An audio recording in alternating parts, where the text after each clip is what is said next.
Buenas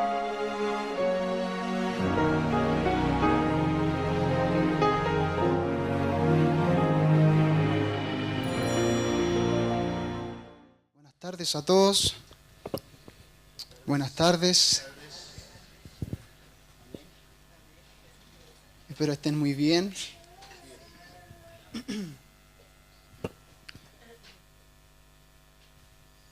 ¿Ustedes tienen expectativas de la palabra de Dios en cuanto a la palabra? De aquí pareciera que no.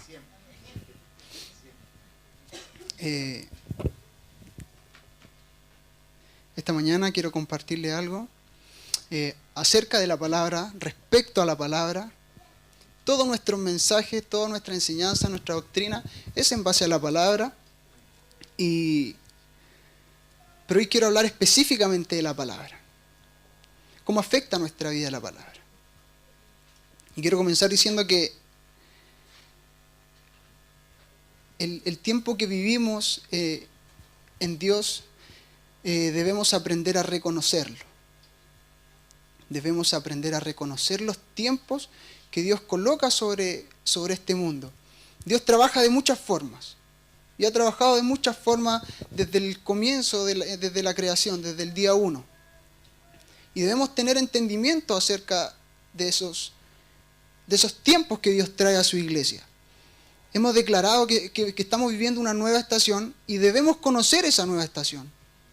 Debemos inquirir en la palabra, debemos reconocer, conocer y tener entendimiento acerca de las cosas que están en el corazón de Dios para este tiempo.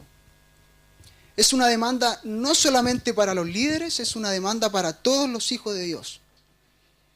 Muchos creerán que los pastores, que los ancianos, los diáconos tienen una responsabilidad en cuanto a conocer los planes de Dios. Sí, eso es verdad. Tienen una responsabilidad tremenda para con Dios y para con la iglesia. Pero todos nosotros como hijos de Dios tenemos esa responsabilidad de conocer qué hay en el corazón de Dios. ¿Cuál es el mandato de Dios para este tiempo? ¿Y cómo respondemos a ese tiempo? El tiempo en Dios nosotros conocemos y lo hemos estudiado y sabemos que habla del kairos. Ese es el tiempo en Dios. Tenemos el tiempo cronos, que es lo natural, lo que vivimos nosotros. Y cuando miramos el tiempo debemos ser capaces de saber qué cosas Dios quiere hacer en este momento, en este tiempo. El pastor hablaba en la mañana y decía que nosotros no podemos estar estáticos en Dios. Dios no nos creó para estar en una sola posición. Dios nos llama a que tenemos que estar moviéndonos constantemente. No podemos perder la dinámica de Dios. ¿Tú crees que Dios es un Dios que está sin hacer nada todo el día? Él está en el reposo, Él acabó la obra, sí, pero Él está pendiente de nosotros. Él aún trabaja en nosotros. Entonces nosotros no debemos ignorar esas cosas. Debemos ser entendidos en los tiempos. La palabra dice acerca de los hijos de Isaacar que ellos eran entendidos en los tiempos. Primera de Crónicas 12, 32. Eran entendidos en los tiempos y sabían lo que el pueblo de Israel tenía que hacer. Así como los hijos de Isaacar y nosotros, hijos de Dios, debemos entender qué tenemos que hacer. Muchas veces no sabemos qué tenemos que hacer porque no conocemos la palabra. Entonces cada vez que Dios nos trae una palabra, cada vez que Dios nos trae una revelación, nosotros debemos entender el tiempo en el cual está trayendo esa revelación. Porque algo tiene que decir a tu vida. Nosotros muchas veces quedamos en una posición donde creemos que eso es todo lo que hay. Pero siempre ignoramos algo de lo que hay. Siempre ignoramos algo. Dios es eterno, inmensamente grande. Nunca dejaremos de conocerle. Por lo tanto, debemos entender y escudriñar su palabra de forma que salgamos de ese estatus que nos mantiene este sistema. Cuando hablamos, por ejemplo, de que las personas son influenciadas por un espíritu religioso, esas personas son personas que están cómodas en su lugar,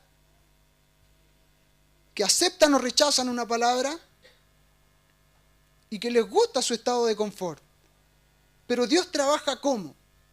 Dios trabaja empujándote a salir siempre de la posición en la cual tú te encuentras. Pero para salir de esa posición en la cual tú estás, Dios sabe que si tú estás cómodo, tú no vas a salir de esa posición. Entonces, ¿qué hace Dios? Crea un ambiente alrededor tuyo, pone personas que van a venir a confrontar tu vida, que van a venir a maltratarte, que van a venir a ofender tu vida, a hacerte sentir incómodo para que tú reacciones y salgas de esa posición.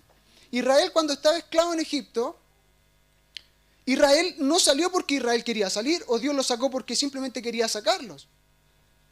Israel estaba siendo subyugado por el pueblo de Egipto, habían personas que abusaban de ellos, el mismo sistema egipcio abusaba de ellos. Entonces Dios le dice a Moisés, le dice, yo he escuchado el clamor de mi pueblo, he visto que su corazón está angustiado y que están aburridos de su posición. Entonces Dios utiliza ese ambiente, ese contexto, y los hace emigrar a un lugar que ya no es de esclavitud, y el propósito de Dios para sacar a Israel de Egipto era llevarlos a un lugar de dominio, a un lugar de gobierno. Entonces el viaje, el largo viaje que hace Israel por el desierto es para pasar de la esclavitud y pasar al dominio. Pero para llegar a ese lugar Israel tuvo que pasar por muchas estaciones. Y cuando Dios le dice, a Faraón le dice, deja ir a mi primogénito, ¿para qué? No para disfrutar de la tierra prometida, era para servir a Dios. Ese era el propósito, servir a Dios. Pero por medio de servir a Dios, por medio de establecerme en la herencia que Dios me ha dado, todas las demás cosas van a venir por añadidura. En la tierra donde fluye la leche y la miel, donde los frutos son exquisitos, donde la abundancia estará en mi casa, esas cosas van a venir. Pero ese no es el propósito para que tú te muevas en una posición. Dios siempre que te quiere mover en tu vida va a querer moverte a una posición de exacta voluntad al Padre. No quiere que te muevas por querer moverte. Él te va a llevar a una posición donde tu vida esté configurada de tal forma al Padre que tú estés cumpliendo el propósito eterno. Cuando Noemí sale de Moab, ¿qué pasa con Noemí? Noemí murió su esposo, murieron sus hijos, y dice ella dice, no me llamen así, llámenme Mara, porque había amargura en su corazón. Ella estaba triste, apenada, estaba desesperada porque esa tierra Moab le había quitado lo que Dios mismo le había entregado. Ahora ella tiene que sentirse incómoda para entender que tiene que ir a otra tierra, a un lugar en la voluntad de Dios, a un lugar llamado Belén, una casa de pan. Entonces tú, para volverte a la palabra, para poder ir a la palabra, Dios tiene que moverte de tu zona de confort. Y Dios va a venir con su palabra una y otra vez y va a probarte y va a golpear tu corazón. Porque esa palabra va a ser probada en tu vida. Ahora Salmo 102:13 dice lo siguiente. Nosotros entendemos que hay un tiempo para todas las cosas. Hay un tiempo, dice Eclesiastés, para todo en la tierra. Y Dios trabaja con sus hijos en base al tiempo también. Es por eso que yo les menciono que debemos tener entendimiento acerca de las cosas que hay en el corazón de Dios. Salmo 102:13 dice lo siguiente. Te levantarás y tendrás misericordia de Sión. Sión es la iglesia, amado. Sión es la imagen de una iglesia perfecta, de una iglesia modelo, de una iglesia patrón, en la cual nosotros debemos habitar. Y dice, porque es tiempo de tener misericordia de ella, porque el tiempo ha llegado. Hay un tiempo para tu vida, hay un tiempo para mi vida, hay un tiempo para tu familia, para esta iglesia, para esta casa de fe. Hay un tiempo para el cuerpo de Cristo, para la iglesia global, en la cual tiene que ser levantada, en la cual tiene que ser establecido el diseño de Dios sobre esta casa.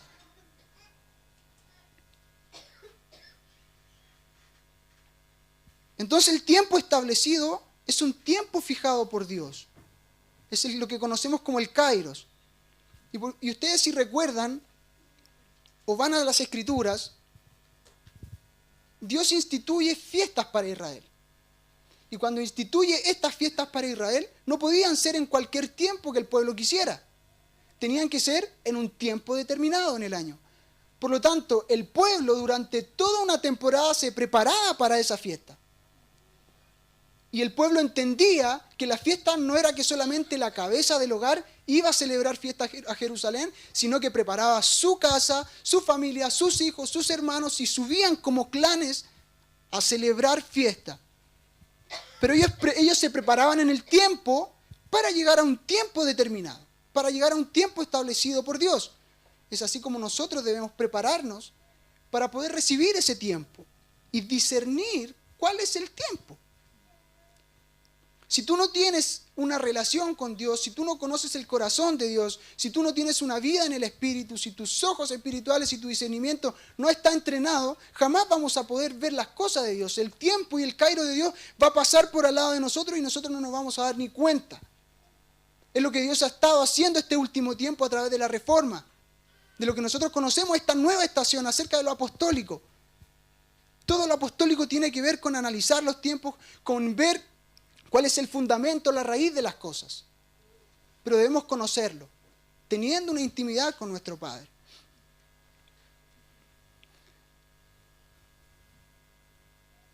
Ahora, cuando reconocemos el tiempo de Dios y entramos en ese tiempo, nos vamos a dar cuenta que no vamos a tener que sudar, ni luchar, ni hacer largas oraciones por recibir el favor de Dios. Cuando tú te alineas al tiempo específico de Dios, todas esas cosas van a venir a ti y van a establecerse porque tú te has establecido en la voluntad de Dios. Y cuando tú te haces la voluntad de Dios, las cosas vienen a ti porque Dios las ha prometido. Todas las promesas que están en la Biblia son aplicables para nosotros los hijos de Dios. No es simplemente historia, no es simplemente la historia de Israel. Es que tenemos que aprender a leer las Escrituras con un lente profético. Porque la palabra es profética. Ahora, hay cosas que determinan el tiempo. Hay cosas que influencian el tiempo.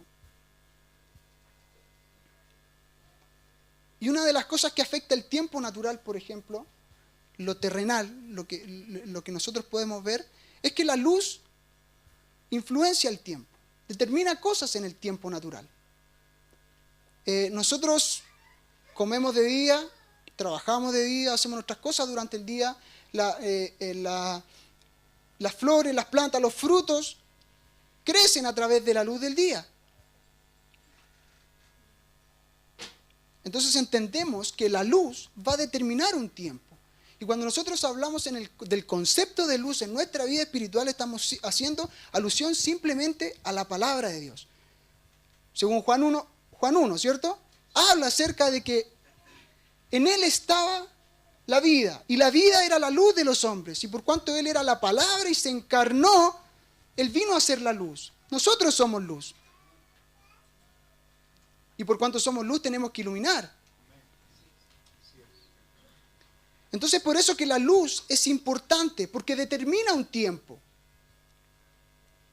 Ahora ustedes recuerdan el sueño que tuvo José, el segundo sueño que tuvo, acerca de que él veía al sol, la luna y 11 estrellas que se postraban delante de él. Dios le estaba dando una palabra a ese hombre acerca de lo que iba a venir. Y en este contexto, el sol, la luna y las estrellas representan una familia. Y lo que podemos rescatar y conocer en este pasaje es que la única forma de que tú puedas iluminar en el lugar donde estás es a través de formar una familia. Pero no simplemente una familia. Tú formas una familia y esa familia se tiene que convertir en la luz. Pero no se convierte en la luz simplemente porque hicieron una familia. Se convierten en la luz porque la palabra que hay en ellos, la palabra de Dios, viene a ser real en su vida. Entonces ahora Dios nos recuerda y trae a nosotros a memoria los principios de construcción en Dios. Dios construye en base a la familia. Hemos vuelto y retornado ese diseño. Y edificamos familias. Esto es una casa de fe. Esta iglesia es una casa de fe. Nosotros somos una familia. Somos hijos de Dios. Por lo tanto, cuando Dios dice y establece que la luz iba a estar determinada por las familias, ¿cuál era el motivo? ¿Y por qué lo asemeja con el sol, la luna y las estrellas? Era porque cuando nosotros somos una familia y representamos esa luz, vamos a poder gobernar en el día y durante la noche. El sol gobierna durante el día y la luna gobierna durante la noche con las estrellas. traen luz en todo momento, en todo contexto, en todo ambiente. Una familia puede traer luz a este mundo. Pero debemos entender esas cosas y debemos impregnarnos de la palabra. Tú no eres luz de un día para otro porque quisiste ser luz. Cuando Moisés estuvo en el monte hablando con Dios, Dios le dijo muchas cosas. Ese hombre, cuando salió de ese lugar, ¿cómo era su rostro? Su rostro estaba iluminado. Seguramente su rostro ni siquiera se podía reconocer por la luz que él portaba. Y era porque Dios le había dado su palabra. Entonces, cuando tú recibes la palabra en la forma correcta y la llevas a cabo en tu vida, es cuando tú vas a resplandecer.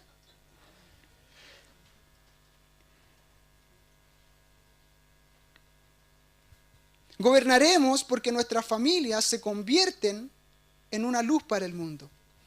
Y la luz que Dios nos da es mediante su palabra. Ahora Israel, para ejemplificarlo de otra forma, Israel en el desierto vivía simplemente por el maná. El maná caía del cielo todos los días. Y ellos vivían y eran sustentados por Dios a través del maná. Lo que se considera el pan del cielo, lo que dice Juan, es el pan del cielo. Lo que sus padres comieron en el desierto. Pero ahora, en el Nuevo Testamento, en el Nuevo Pacto, el patrón de la oración de Jesús, en Mateo 6, dice lo siguiente: danos nuestro pan de cada día. Si nosotros queremos ser luz en este mundo, en medio de las tinieblas, en medio del lugar donde Dios nos ha colocado, debemos entender y aprender que tenemos que vivir diariamente con un pan del cielo. Es por eso que yo siempre les enseño y les recalco, no podemos dejar un día pasar de nuestra vida sin meditar en su palabra, sin escudriñar su escritura. Tú puedes tener muchas cosas que hacer, pero aún puedes meditar en su palabra, porque tú tienes que depender de una palabra de Dios, porque no solo de pan vive el hombre, sino de toda palabra que procede de su boca, lo que hablaba el pastor en la mañana. Él vivió y experimentó esa palabra, porque no tenía nada físico. Pero Dios lo empujó a esa situación para que él entendiera y viera que podía vivir de la palabra hablada de Dios. Y no simplemente de lo material. Eso, cuando tú superas esa prueba, cuando la palabra te prueba en ese sentido, es cuando ahora tú accedes a otro nivel. Tú subes un peldaño, aprobaste. La palabra te probó y aprobaste. Ahora tú conoces eso. Ahora tú tienes entendimiento acerca de esas cosas. Ahora tú conoces más a Dios. Ahora tu confianza está mucho más afirmada en Dios. Amén.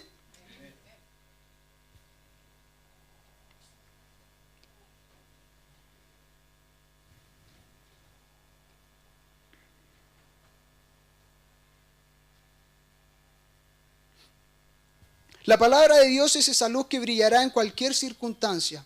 Y tu gobierno no estará determinado por cuánto oras, por cuántos demonios echas fuera y cuánta guerra espiritual haces. Tu gobierno estará determinado por saber lo que Dios está iluminando a través de su palabra. ¿Qué cosas Dios está iluminando? Dios se enfoca en términos de iluminar a través de su palabra. Ahora, hay un problema. Siempre hay un problema. Y yo siempre hago este análisis de buscar el problema. El problema es que la iglesia de hoy tenemos un conflicto con la palabra. Tú me puedes decir que no, pero yo te puedo decir que sí, con un 100% de seguridad. Tenemos problemas con la palabra. Muchas veces hay personas que creen que tienen el poder de discriminar qué palabra me puede edificar o qué palabra no quiero que me edifique. Y tenemos la patudez y creemos que tenemos el lujo de decidir qué acepto y qué no acepto. Cuando en Dios es, amado, absolutamente todo lo contrario. No tenemos el poder de aceptar o rechazar la palabra de Dios, sino que la palabra tiene el poder de rechazarte a ti o aceptarte. Te lo voy a repetir. No tenemos el poder de aceptar o rechazar la palabra de Dios, sino que la palabra es quien tiene el poder de aceptarte a ti o rechazarte. No es que yo venga un día domingo y no me gustó la predicación del pastor porque pucha, me tocó un tema que a mí no me gusta, que prefiero manejarlo yo. No, esas personas que piensan así jamás llegan a una madurez. Tienen siempre el mismo problema. Israel, cuando salió al desierto, ellos podrían haber llegado en muy pocos días a la tierra prometida. En 12, 15 días podrían haber llegado. Pero por cuanto no creyeron la palabra, Dios los tuvo que meter al desierto. Y tuvieron que caminar por muchas estaciones y cada estación iba a representar algo en su vida. Por cuanto no creyeron en esa palabra. Ahora, cuando entendemos que no tenemos ese poder y ese privilegio de aceptar o rechazar la palabra, es que la demanda es muy alta. Dios nos pone una demanda muy alta. Porque dice, ok, ahora la palabra que se me es exhortada, la cual yo vengo a buscar este lugar, no la puedo cuestionar. La palabra no se cuestiona, amado. Tú no cuestionas la palabra. Pablo dice, analizadlo todo, retened lo bueno, sí. Los de Berea que hicieron, fueron y escudriñaban en la Escritura para ver si lo que Pablo y los apóstoles decían era cierto. Pero la postura del corazón de esas personas era la correcta. Ellos no cuestionaban, sino que comprobaban por la Escritura. Ahora la Biblia dice que cualquiera que profetice algo sobre tu vida, tú tienes que ir a la palabra profética más segura para ver si eso es real.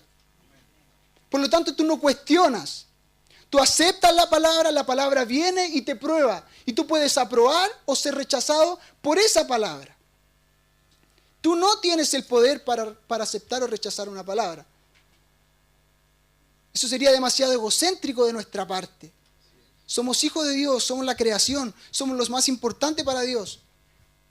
Pero es estar poniéndonos sobre el nivel de Dios. Y eso no puede ser. No puede existir eso, jamás va a existir. Entonces la misma palabra que Dios nos da, vendrá y nos probará. Por ejemplo, si Dios nos enseña el principio de hijos, Dios vendrá y nos va a tratar como hijos. Va a poner a nuestros padres para que nos traten como hijos. Si Dios viene y te enseña sobre las finanzas y que tienes que depender de Él, Dios vendrá y removerá tus finanzas para ver si tú has entendido y esa palabra se ha hecho real en tu vida. Un matrimonio que se casa, por ejemplo. Tú hiciste un pacto con Dios. Tú hiciste un compromiso con tu esposo, con tu esposa. Y ese compromiso va a venir a ser probado tarde o temprano.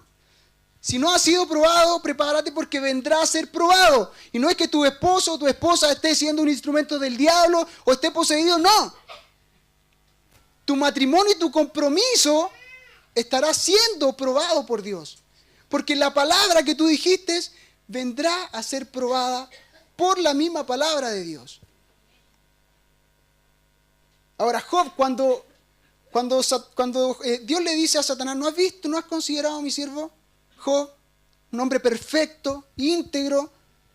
Ok, esa palabra que Dios dice acerca de Job viene a ser probada. Y no por Satanás, es que Dios le da permiso.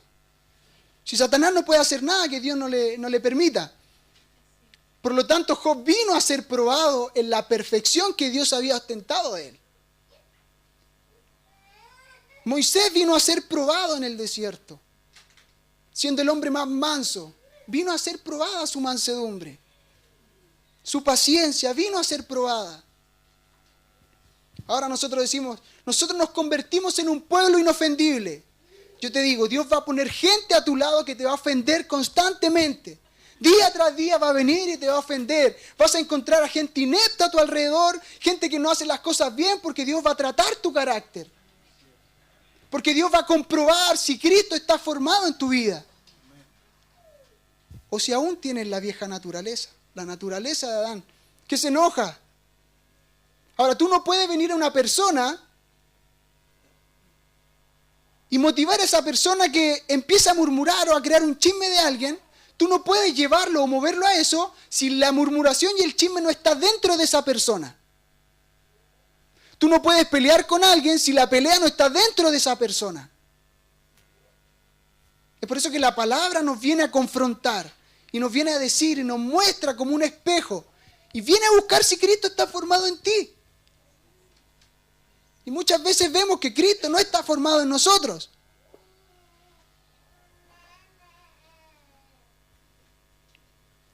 Ahora, la espada, esta Biblia, esta palabra, entendemos y sabemos que es una espada de dos filos. Tú lo creas o no, la palabra es una espada de dos filos. Y esta palabra te puede traer convicción o puede venir a ofender tu vida. Eso es así. Pero va a depender de nuestra posición en la cual estemos. Nuestra posición va a determinar cómo nosotros respondemos a la palabra de Dios. Por ejemplo, una persona que ha sido huérfano de un padre natural durante toda su vida, fue abandonado por su padre tempranamente. Ese hombre no sabe, esa mujer no sabe lo que es tener un padre, lo que es tener un cuidado de un padre, lo que es tener un sustento, una figura de un padre. Entonces ahora nosotros estamos en este lugar y hablamos acerca de paternidad, hablamos acerca de padres, de hijos, de padres espirituales. Pero esa persona puede tener dos puntos de vista. Puede rechazar completamente esa palabra porque no puede creer que una persona lo pueda amar como un hijo. O bien, ese hombre cuando escucha esta palabra sale corriendo y le da un abrazo a la primera persona que le dice ser su padre porque necesita una figura, necesita el entendimiento, necesita la experiencia de un padre. Pero la palabra vino a su vida y él puede responder de acuerdo a la posición en la cual está. Pero eso, amado, déjeme decirlo, no es así, no debe ser así. Nosotros no podemos responder a la palabra de acuerdo al contexto el cual estemos viviendo. Yo la otra vez, hace un tiempo atrás, les exhortaba y les enseñaba que no podemos ver a Dios simplemente como un proveedor, aunque sí lo es. No podemos ver a Dios simplemente como un sanador, aunque sí lo es. Dios es mucho más que eso. Dios es tu Padre y cuando Dios es tu Padre, Él sabe cuál es toda tu necesidad. Por lo tanto, debemos ver a Dios en el amplio sentido y no enfrascarlo en el contexto el cual nosotros estamos viviendo el día de hoy. Porque aquí cada uno puede vivir situaciones distintas, todos tienen sus problemas, todos tienen conflictos. Pero la palabra que es exhortada de este lugar, la palabra que Dios te revela, no puede estar filtrada o tú no la puedes rechazar o aceptar por la condición actual que tú tienes. No puedes. No puedes.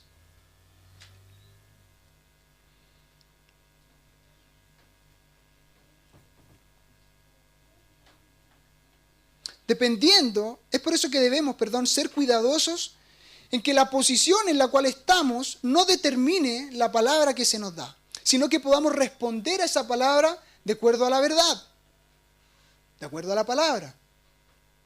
Ahora, de Jesús se decía que era un foco de ofensa. Ustedes hoy día pueden decir, no, están locos, ¿quién dice eso? Pero en el tiempo, Jesús ofendió a muchas personas. No porque él era una persona mala, porque la ofensa habitaba en su corazón.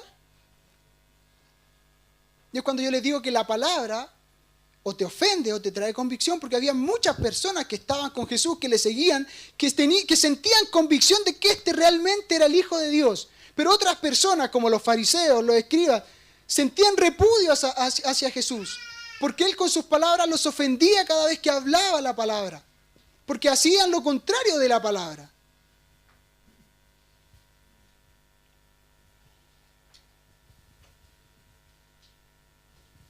Mucha gente tenía convicción al estar con Jesús.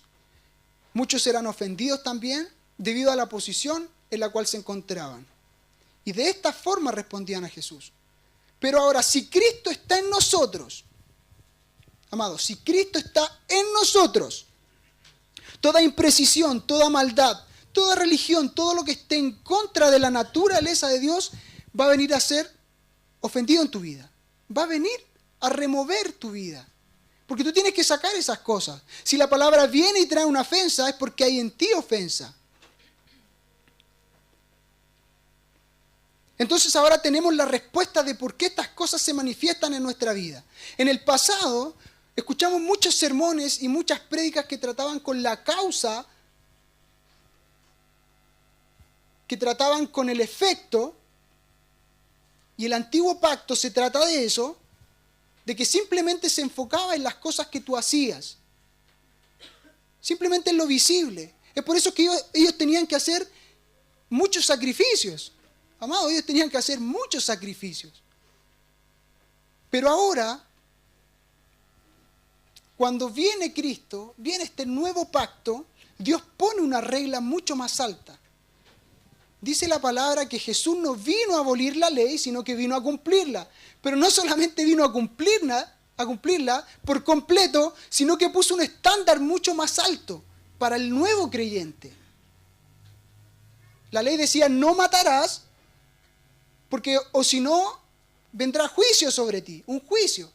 Pero ahora Jesús dice, no simplemente no matarás, sino que si tú te enojas con tu hermano, habrá un juicio para ti también. Le dice a los hijos, hijos, honren a sus padres. Y había una promesa para que tus días fueran largos, para que tú estuvieras bien. Ahora, ¿qué dice Pablo en el Nuevo Testamento? Hijos, honren a sus padres porque es el primer mandamiento y con promesa. Pero dice, padres, no provoquen a ira a vuestros hijos. Entonces hay una medida más alta. Ya no se conforma con lo anterior. ¿Por qué? Porque el antiguo pacto trabajaba con las consecuencias de tu corazón. El nuevo pacto viene y Cristo pone este estándar porque Dios no está interesado en lo que tú haces o en lo que tú no haces. Dios está interesado en que tu corazón sea transformado a la imagen del Hijo. Entonces muchas veces nosotros nos condenamos a nosotros mismos por cada cosa que hacemos. Y debemos comportarnos, nuestras obras deben ser buenas, sí. Pero Dios no se preocupa, amado, mucho más de tus obras, sino de tu corazón. Él viene a trabajar con tu corazón. Porque Él sabe que tú te vas a equivocar en este proceso de madurez. Él lo sabe, pero Él no pone sus ojos en esas cosas, sino que Él pone los ojos en tu corazón, que va siendo transformado cada vez más, y va de gloria en gloria, y la gracia de Dios lo va transformando, su palabra lo va transformando hasta que encuentra la forma del Hijo en tu corazón. Ahora, tus obras son importantes, sí, son importantes, pero cuando yo arreglo el origen del problema, es cuando las obras van a cambiar solas. Cuando tu corazón cambia, tu naturaleza realmente cambia, es cuando tus obras van a ser correctas. Tú te puedes comportar moralmente bien para el sistema. Nadie de los que está aquí anda matando. Pero esa no es la medida. Ahora la medida es que tú no te puedes enojar con tu hermano. Entonces ahora ponemos en la balanza si realmente somos ofendibles o no. ¿Yo puedo decir que soy inofendible? Ok, Dios va a venir y va a poner gente a tu alrededor. Va a venir a probarte.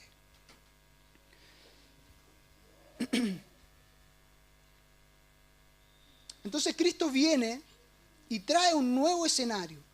Trae una plataforma mucho más alta. El antiguo pacto trata con el efecto. El nuevo pacto, Cristo, trata con la causa, con la raíz.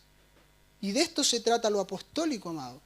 De la raíz, del fundamento, de volver al diseño original, de volver al patrón de familia, de volver al patrón de padres e hijos.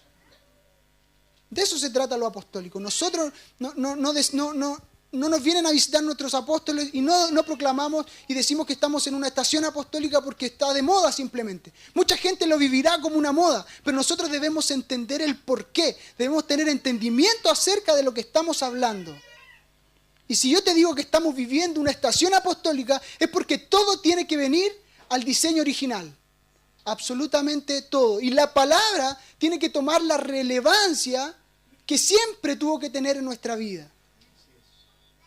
Porque de un tiempo a esta parte nos convertimos en personas tan egocéntricas que ahora discriminamos qué parte de la Biblia me sirve y qué parte de la Biblia quiero o no quiero leer.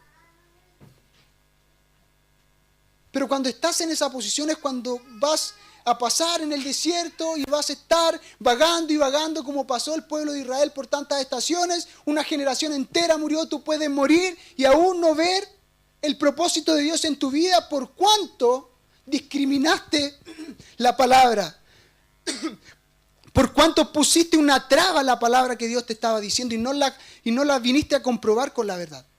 Eso es un hecho.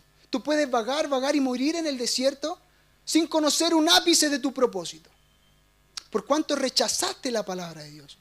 Pero yo te digo en esta hora que no eres tú quien acepta o rechaza la palabra, sino que la palabra es la que tiene el poder para aceptarte o rechazarte a ti.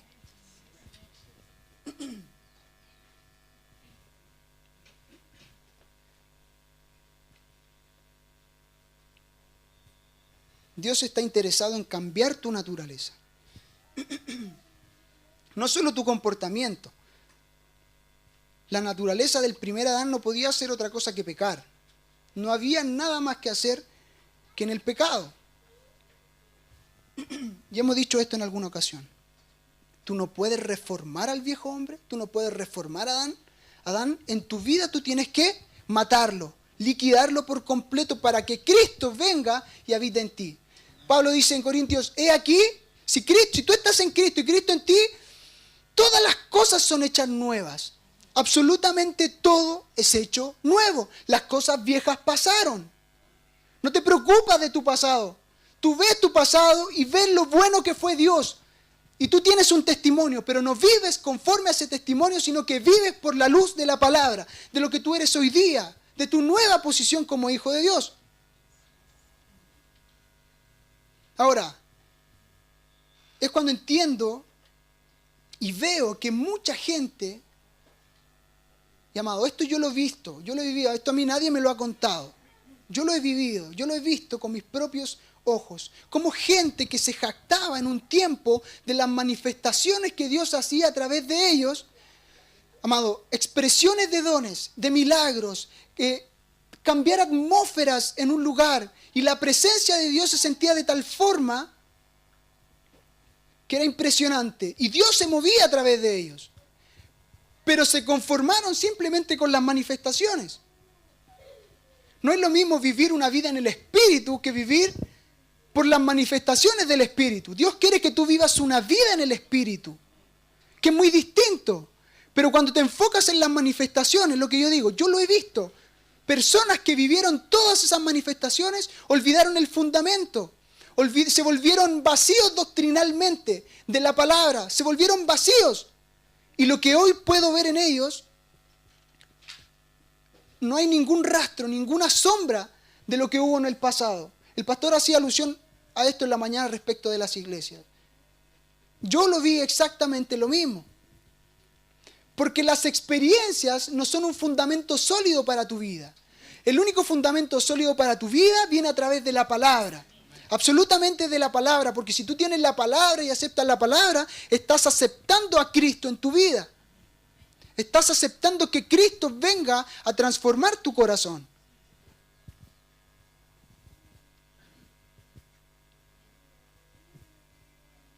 Hemos despreciado una vida en el Espíritu porque hemos despreciado la palabra de Dios. Hemos filtrado qué nos conviene, qué quiero para mi vida, cuando la realidad es contraria.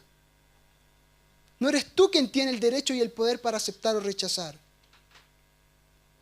Por eso Dios, cuando nos da una nueva vida en Cristo, en esta nueva vida yo no rechazo la palabra, no la cuestiono. Yo acepto la palabra conforme a la verdad. Ya no hay negocios con la carne. La carne ha muerto en mi vida. Una persona muerta, tú te vas a dar cuenta cuando una persona realmente ha muerto a su carne. Y bueno, tú te vas a dar cuenta cuando eso suceda. Una persona muerta no puede reaccionar a nada de lo que le hagan. Si esa persona viene y le roban algo, esa persona está muerta, no puede salir detrás de los ladrones, ni enojarse porque está muerta. Si alguien viene y ofende a un muerto, ese muerto no hace nada, por cuanto está muerto. Nada puede hacer. La naturaleza del hombre no puede estar sujeta y ligada a la voluntad de Dios. La mente carnal es enemistad contra Dios. Esto es así. La mente carnal es enemistad. Esto es Romanos 8. Lea Romanos 8 en su casa. Habla acerca de la vida en el Espíritu y de las cosas que rechazamos en la carne. Ahora Jesús viene a cumplir un patrón mucho más alto. No le interesa el comportamiento de la gente, sino el corazón. Y la palabra, solo la palabra es quien tiene ese poder. Salmo 19:7 dice lo siguiente: la ley de Jehová, la palabra de Dios es perfecta, que convierte el alma. Lo único que puede convertir y hacer cambiar tus actos es la palabra. Es por eso que insistimos tanto con esto, amado. Yo siempre les insisto, cada una de mis intervenciones son respecto, o introduzco o termino siempre haciendo alusión a la palabra, porque es lo que va a sustentar nuestra vida al final de todo. Por eso que tenemos un discipulado ya de 5 meses acerca de la honra del llamamiento, porque Dios nos está insistiendo en que debemos valorar esto. Moisés le decía al pueblo: no tomen, esto no es cosa vana para nosotros. Su ley, sus estatutos son nuestra vida, les decía Moisés. Esto no es cosa vana, no es cualquier cosa como que tú vas a un partido de fútbol, a un club social, no. Esto es tu vida, amado. Debemos valorar la palabra. Ahora, le retomo, cuando Israel sale de Egipto, en este largo viaje por el desierto, no era por capricho, era para servir a Dios. Y si estudiamos esto, hemos estado estudiando esto con el grupo de alabanza, cuando Israel sale de Egipto, cada estación, cada una de las 42 estaciones que Israel vivió en el desierto, tenía que enseñarle algo al pueblo, porque ellos habían rechazado la palabra. Ellos venían de un mundo el cual había traspasado las membranas de su corazón y se habían instalado costumbres que no eran de Dios, pensamientos que no eran de Dios. Y Dios sabía que tenía que tratar con su pueblo. La primera estación que sale Israel era Sucot. Ustedes lo pueden ver en sus casas, Números 33. Ahí salen todas las estaciones. La primera era Sucot, y Sucot significa enramada. Significa entretejido. También significa cobertura. Y Dios le estaba diciendo al pueblo que para ellos poder llegar a un lugar de dominio, a un lugar de servicio, a la tierra prometida, es que ellos tenían que entrelazarse primero con Dios, con su palabra, y uno con otro, con sus hermanos. Ese era el puntapié inicial. De esto hablamos cuando tenemos que ser uno en Cristo. La segunda estación era Etam, y Etam significa un cerco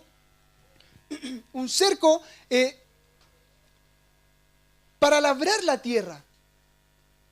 Creas un cerco donde tú labras la tierra y escarbas la tierra. Pero ¿cómo Dios le estaba diciendo eso en el desierto? Parece ser contradictorio. Pero lo que Dios le estaba diciendo es que tenían que preparar su corazón, que tenían que sacar las cosas de su corazón que no correspondían. Ahora viene la tercera estación, siempre me cuesta, Pi Hairot. Y esa estación significa la boca que comienza el fuego. Dios sabía que Israel era un pueblo murmurador y tenía que tratar con ellos en cuanto a la murmuración, porque era un pueblo murmurador y Dios lo sabía y Dios tenía que tratar con eso. Ahora Dios va a tratar en tu vida con eso, porque tú tienes que controlar tu boca y cada vez que tú hables tú tienes que expeler de tu boca palabras que sean de edificación y no de maldición, para edificar el cuerpo de Cristo. Lea Proverbios, lo que habla acerca de la boca, de la lengua del sabio, de la boca del sabio, del entendido. En ella hallaremos vida. La boca del necio trae para sí maldición, perdición.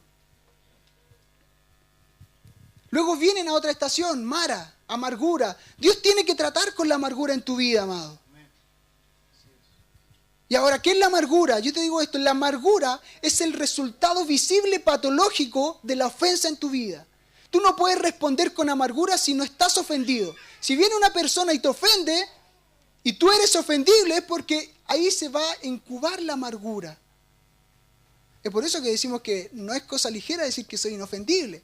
Esa palabra vendrá y te probará, y vendrá a ver si hay amargura en tu corazón luego de que muchas personas te hayan ofendido en la vida. Aún las personas que tú tienes sentadas a tu lado te pueden ofender. Tu familia, tu padre, tu madre, tus hermanos. Cualquier persona puede ofender tu vida. Y Dios va a venir a probar si hay amargura en tu corazón. Cada estación significaba algo para el pueblo de Israel. Pero ellos desecharon esa palabra. y una generación entera tuvo que morir por cuanto desecharon el mandato de Dios. Muchas veces pensamos que Dios trata con nosotros de la manera en que nosotros tratamos con nosotros mismos. Dios no trata de esa manera. Dios no trata como tú crees que puede Él actuar. Dios no trata así contigo. Su estándar es mucho más alto. Él es la sabiduría, Él es la inteligencia, Él es el entendimiento. Por lo tanto, Dios va a tratar con tu vida de manera que tú muchas veces no conoces. Romanos 8:1 dice: ahora pues, ninguna condenación hay para los que están en Cristo Jesús, los que no andan conforme a la carne, sino conforme al Espíritu. Ahora, si tú te equivocas, pero te mantienes amando a Dios con un corazón en la postura correcta, como lo hizo David al equivocarse con Betsabé, todo lo que tú hagas, sea bueno o malo, ayudará al propósito de Dios en tu vida. Es lo que dice Romanos 8:28. Para los que aman a Dios, todas las cosas ayudan a bien. Amado, todas las cosas. Lo vimos hace un tiempo atrás. ¿De qué se trata la postura de tu corazón? ¿Cómo está tu corazón frente a Dios? El versículo 29, Romanos 8:29 dice: porque a los que antes conoció, también los predestinó para que fuesen hechos conforme a su imagen. Esto es, convertidos en su imagen, convertidos al patrón, al Hijo Cristo, al modelo. Dice, para que Él sea el primogénito entre muchos. Ese entre es en. Para que Él sea primogénito en muchos hermanos. Porque la manera en que Dios trabaja en tu corazón y para que ese corazón cambie es estando en tu corazón, en tu persona. No al lado. Muchas veces nos conformamos con que Dios y con Cristo esté a nuestro lado. Pero cuando Dios viene a habitar en tu corazón, es cuando el cambio es inminente. Es cuando Dios sabe que tus conductas van a cambiar. Ahora, Cristo anhela estar dentro de nosotros. Eso es así. Para que seamos conformados a su imagen. Y tiene que haber un hijo, un pueblo, nosotros, que representemos al Hijo de Dios, que esté de manera tan precisa alineado a su voluntad y que podamos convertirnos en la manifestación de Dios. Que podamos ser luz que gobierna de día y de noche. Pero necesitamos al Hijo modelo, al Hijo patrón, a Cristo. Si tenemos nuestra mente establecida en las cosas de la carne, cada vez que vengo a escuchar una palabra, esta pasará por el filtro de la carne. Y es donde yo rechazaré la palabra y pondré esa barrera. Filipenses 2:5-7 dice lo siguiente, en cuanto a Cristo. Dice, haya pues en vosotros este sentir que hubo también en Cristo Jesús, el cual siendo en forma de Dios no estimó el ser igual a Dios como cosa que aferrarse, sino que se despojó de sí mismo, tomando la forma de un siervo, hecho semejante a los hombres. Tomó la forma de un siervo. Es la forma y la postura que nosotros debemos tomar. Pero nosotros tenemos problemas con nuestra reputación. Creemos que todo es acerca de nosotros. No todo es acerca de ti, amado. Tú no eres más importante que el propósito de Dios en la tierra. Pero nos hemos trasladado a esa plataforma de egocentrismo que yo les decía hace un rato.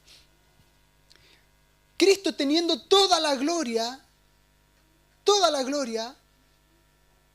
se despojó de todo eso para venir a ser un siervo y morir por gente que ni siquiera merecía ser salva. Pero aquí estamos.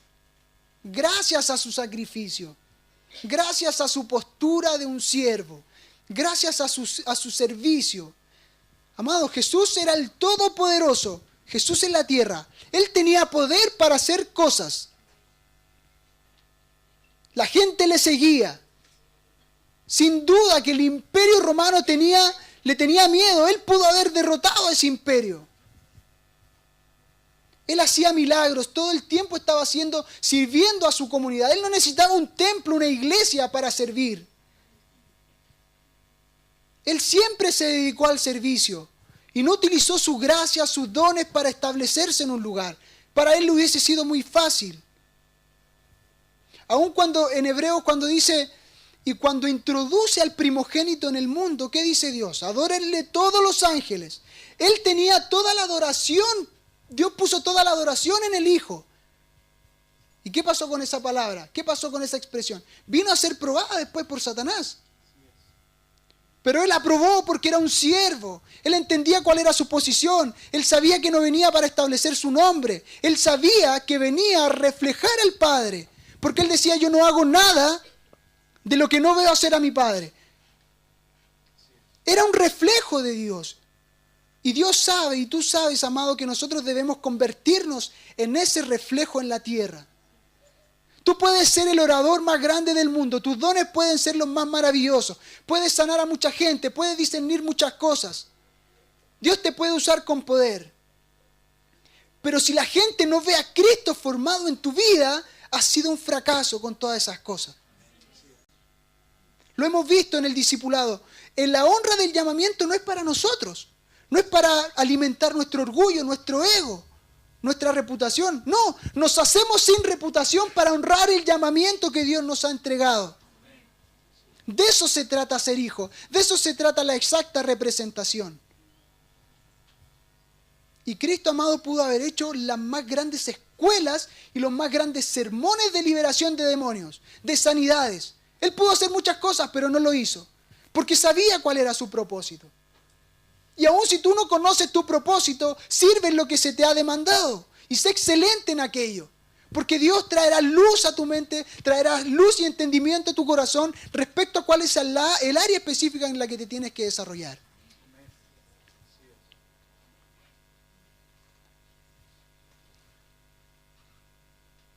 No edificamos nuestros ministerios, no edificamos nuestra propia casa, nuestra familia para nosotros mismos, sino que para reflejar al Padre Celestial.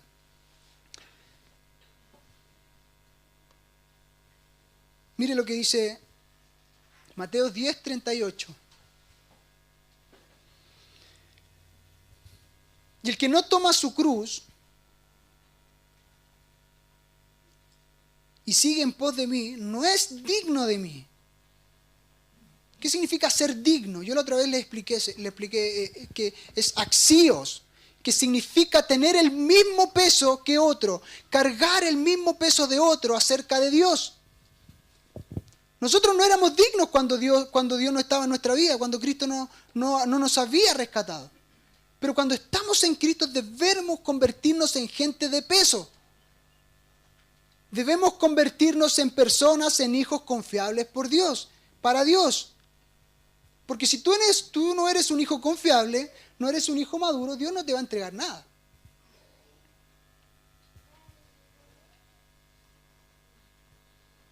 Ahora, ¿cómo adquirimos ese peso? Viviendo por la palabra.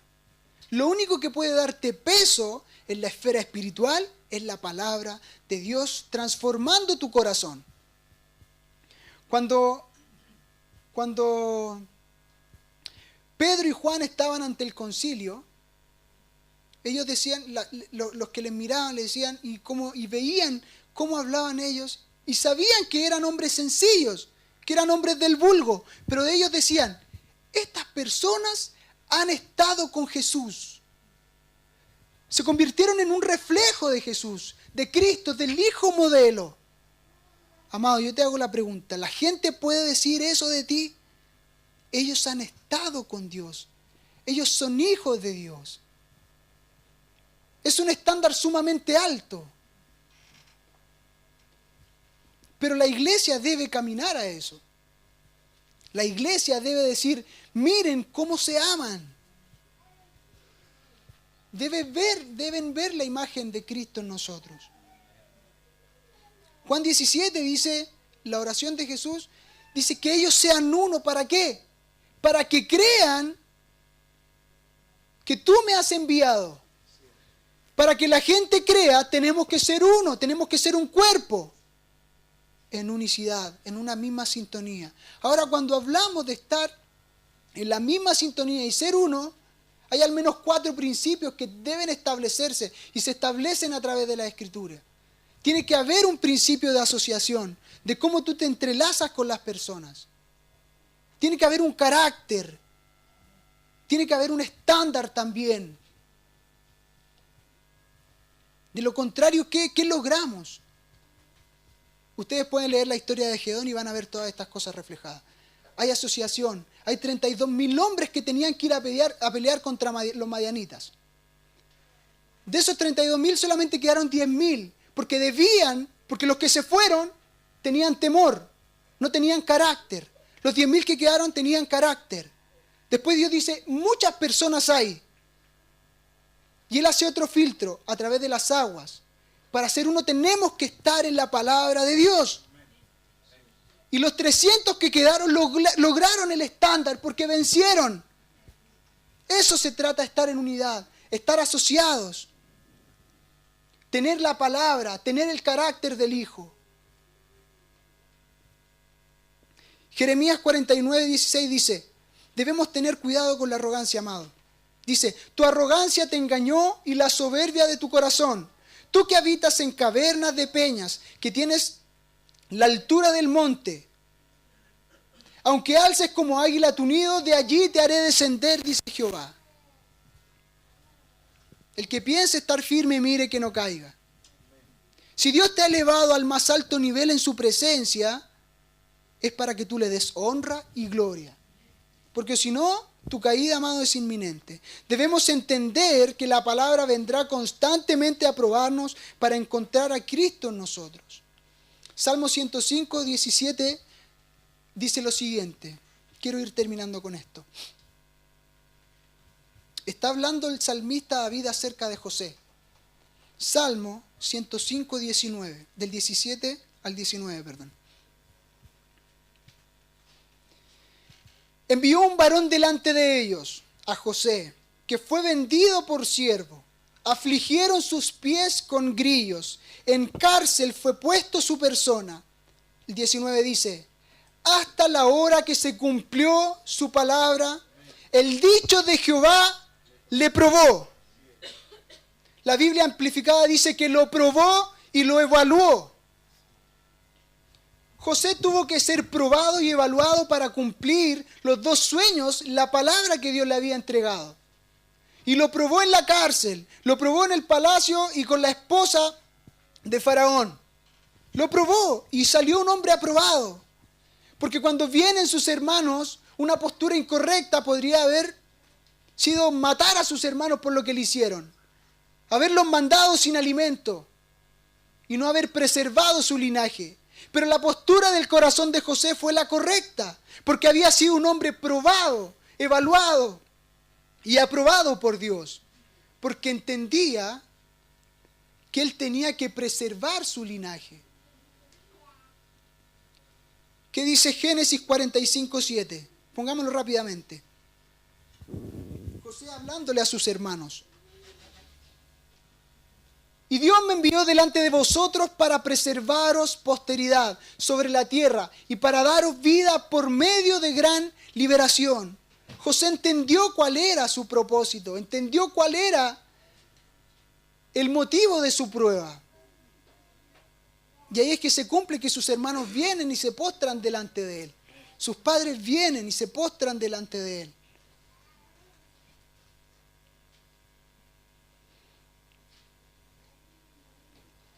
No va a importar, amado, cuántos versículos conozcamos de memoria, cuántas letras sepamos o cuántas experiencias tengamos en Dios. O cuán maravillosos son tus talentos o tus dones. No encontraremos el reposo de Dios si no obedecemos su palabra. Hasta el tiempo que llegue la palabra y nos pruebe y nos evalúe. Amado, la palabra vendrá día tras día a probar tu vida. Vendrá día y noche a probar tu corazón. Porque tú en Dios no apruebas con un 90% ni con un 99%. Tú apruebas con un 100%, amado. Esto no es como la universidad que tú apruebas con un 70 o un 60%. En Dios tú debes aprobar con un 100%. Y si no apruebas, ok, esa palabra vendrá nuevamente a probarte. Hasta que Cristo sea formado en vosotros. Hasta que Cristo sea formado en vosotros. Por eso debemos discernir el tiempo, tener entendimiento del tiempo, saber qué Dios está haciendo en esta estación. ¿Cómo se está moviendo Dios en esta estación? Hebreo 1 dice, antes le habló a los padres y habló de muchas formas a través de los profetas. Pero hoy nos ha hablado en el Hijo. No por el Hijo, en el Hijo es la traducción. Nos ha hablado en el Hijo, amado. Y debemos entender cuál es la forma en que Dios nos habla, para poder captar cuál es el mandato de Dios. Si tú no sabes escuchar la voz de Dios, tú jamás vas a poder recibir la instrucción de Dios. Y es un problema. No conocemos la voz de Dios porque rechazamos el gobierno del Espíritu Santo por cuanto rechazamos la palabra de Dios. Y eso es real, amado. Juan 12:48 dice lo siguiente. Juan 12:48, y con esto termino.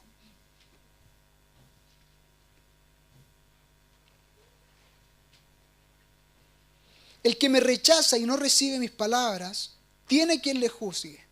La palabra que he hablado, dice Jesús, ella le juzgará en el día postrero. Amado, hay evidencia de esto. La palabra vendrá y te probará.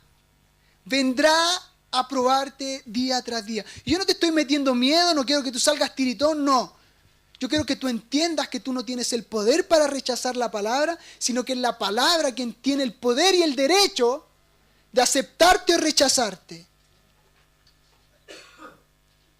Ahora nosotros debemos tener claro y saber y tener el espíritu correcto con el cual respondemos a una palabra. Yo no tengo que salir a defender esto. La palabra de Dios es la palabra de Dios. Y quieras tú o no aceptarlo, tiene poder. La palabra de Dios tiene poder para transformar nuestras vidas.